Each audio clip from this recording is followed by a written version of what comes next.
Trust me, I'm a doctor. Trust me, I'm a doctor. Hello, Occupy Defiance. How you guys doing today? What's up? Alright. As I watch the Arab Spring uprisings from their inception to the overthrow of long-standing dictatorships and authoritarian regimes, I wondered, when will this push for democracy that has arisen throughout the world, when will it come home? When the first protesters began to converge on a park near Wall Street, I began to hope that, indeed, this was the beginning of our own movement to root out corruption from the halls of our own government. The colossal influence of the corporation has undermined virtually all federal governmental institutions and processes. The cries of conservative legislators for deregulation of the financial sector and the uneven tax code, coupled with corporate welfare, have created a system that does not secure prosperity or sustainability for our future generations. I came out to Occupy Defiance today because I believe that this is the beginning of the change so desperately needed. When the people stand together and demand a system that is equitable and take to the streets to show the powers that be that the people united will not be defeated, then the elite tremble and the loafers that cost more than many middle-class families spend in a month on food. If things keep going the way they were going before Occupy Wall Street, there won't be a middle class. The Supreme Court decision known as Citizens United ensures that corporate free speech is protected through unlimited donations which influence our elections. Well, I say a corporation is not a person, and if this systematic inequity is not addressed, then our children and our grandchildren will be serfs in a country run by an elite oligarchy that cannot be touched. The highest level managers of the banking industry actually circulated a document that explained how we are already essentially in an oligarchy, and citizens' rights will never be restored unless a mass movement demands freedom. Freedom! Yeah. Well, here we are to address these treasonous actions that have impoverished our nation by the greediest usurpers of liberty our founding fathers warned us about. Yeah! And here's something from Thomas Jefferson. I believe that banking institutions are more dangerous to our liberties than standing armies. If the American people ever allow private banks to control the issue of their currency, first by inflation, then by deflation, the banks and corporations that will grow up around will deprive the people of all property until their children wake up homeless on the continent their fathers conquered.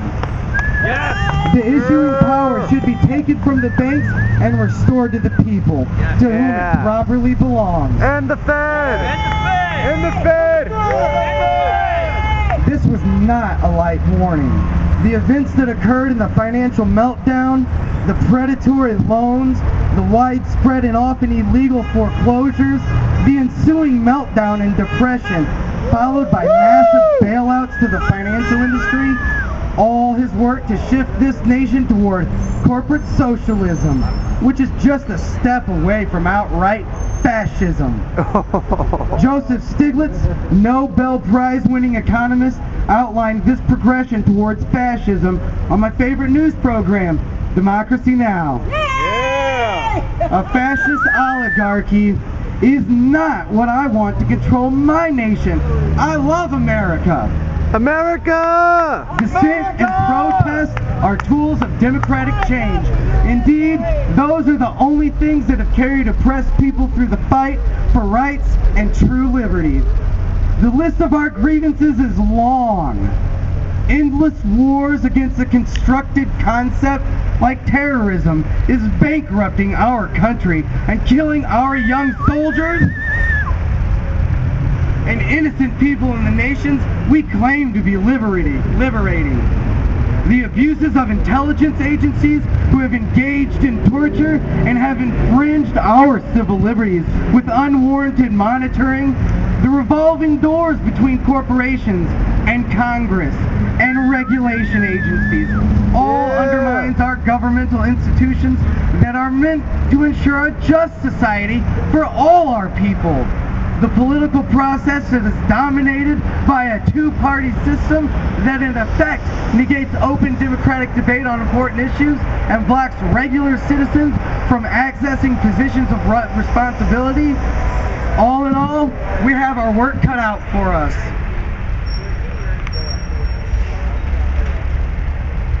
This process will not be easy.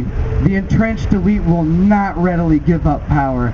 But if this push for an equitable and just society is not facilitated in the current system, if the police brutalize protesters, if mass arrests begin, then they will see what Americans who have crossed the point of no return will look like.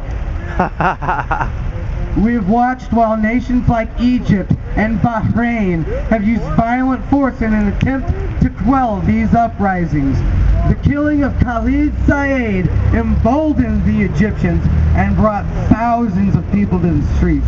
They accomplished more than even they thought was possible, more than they could dream. The unnecessary pepper spray, the brutal beatings by police, the skull of a veteran cracked by a direct shot from a tear gas canister is absolutely intolerable. Yeah!